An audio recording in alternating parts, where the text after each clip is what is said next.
lagi. Kita ketemu lagi di recording yang ketiga.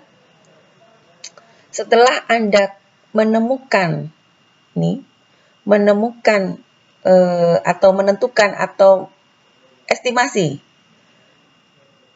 tingkat estimasi pertumbuhan pendapatan tahun 2020 ini ketemu sekian ya, 31,5%. Kemudian Anda cari sekarang persentase untuk beban pokok penjualan terhadap pendapatan. Jadi berapa persen sih sebetulnya HPP itu dari pendapatan? Ya. Sekarang Anda cari beban pokok pendapatan tahun 2019. Oke. Sebentar ya, saya coba untuk supaya bisa kuning-kuning gitu loh. Fill at text select.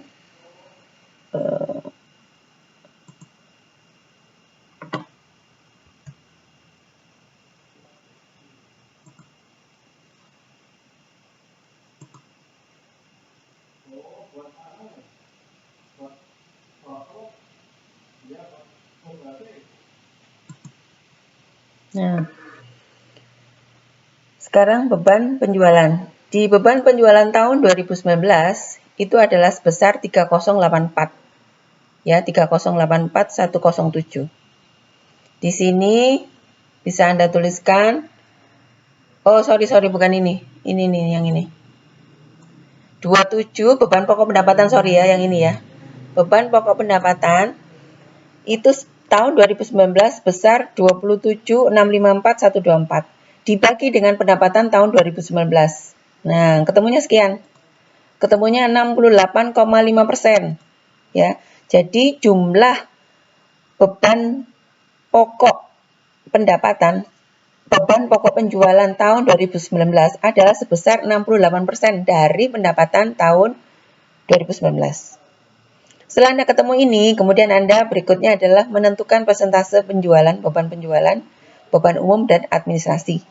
Nah, ini di sini ada ya, beban penjualan 1, beban umum dan administrasi. Ini Anda jumlahkan. Jadi 3084.107 ditambah 3536.797. Di sini sudah muncul ya, saya munculkan di sini. 38.107 ditambah 3536.797. Lalu kemudian Anda bagi dengan 40. 40 ini apa? 40 ini adalah pendapatan tahun 2019 dikalikan 100%. Ketemunya adalah 16,4%. Ya. Ketemunya berapa jumlah beban penjualan umum dan administrasi? Oh, jumlahnya 16% dari pendapatan. Ya. Setelah itu, Anda cari lagi beban penyusutan. Nah, ini beban penyusutan ini memang saya sendiri juga, karena beban penyusutan saat ini, jadi di aset tetap itu kalau Anda perhatikan ya, Anda nanti buka di aset tetap. Aset tetapnya perusahaan kadang memunculkan akumulasi penyusutan, terkadang juga tidak, sama seperti saya. Jadi, beban penyusutan itu Anda bisa cari lagi di CALK. Ya, di CALK. Setelah beban penyusutan adalah beban interest. Beban apa itu interest sampean?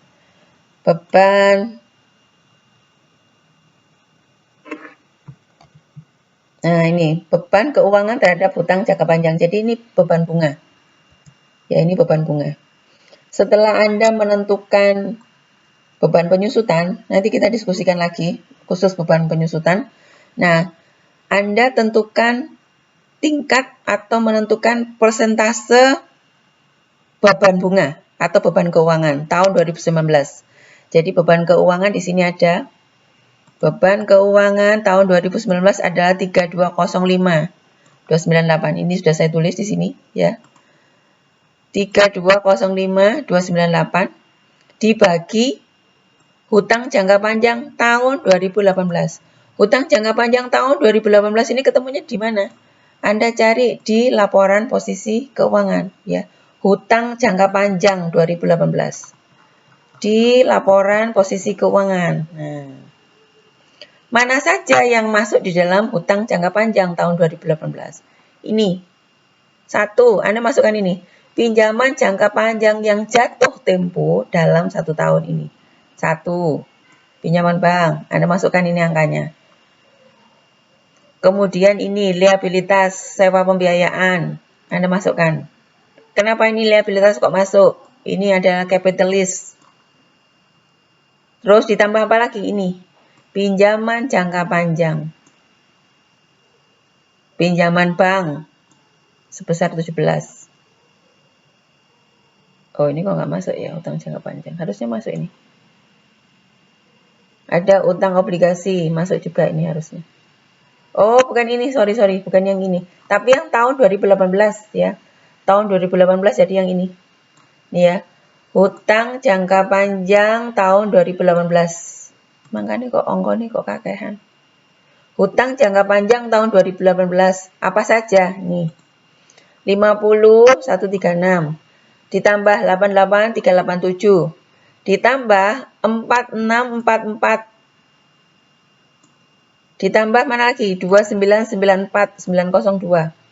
Ditambah apa lagi? Ditambah 273 293. Ketemunya adalah ini. Nah, 8050 801. Dikalikan 100% sama dengan 39,8%. Oke. Itu persentase beban keuangan atau beban bunga. Berikutnya adalah terakhir kita menentukan persentase beban pajak penghasilan terhadap pendapatan sebelum pajak (IPT).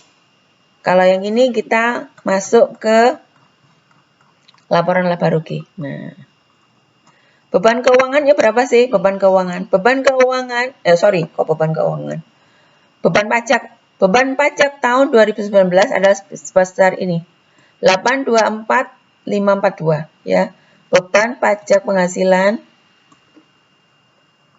adalah 824542. Dibagi berapa? Dibagi 3197 ini.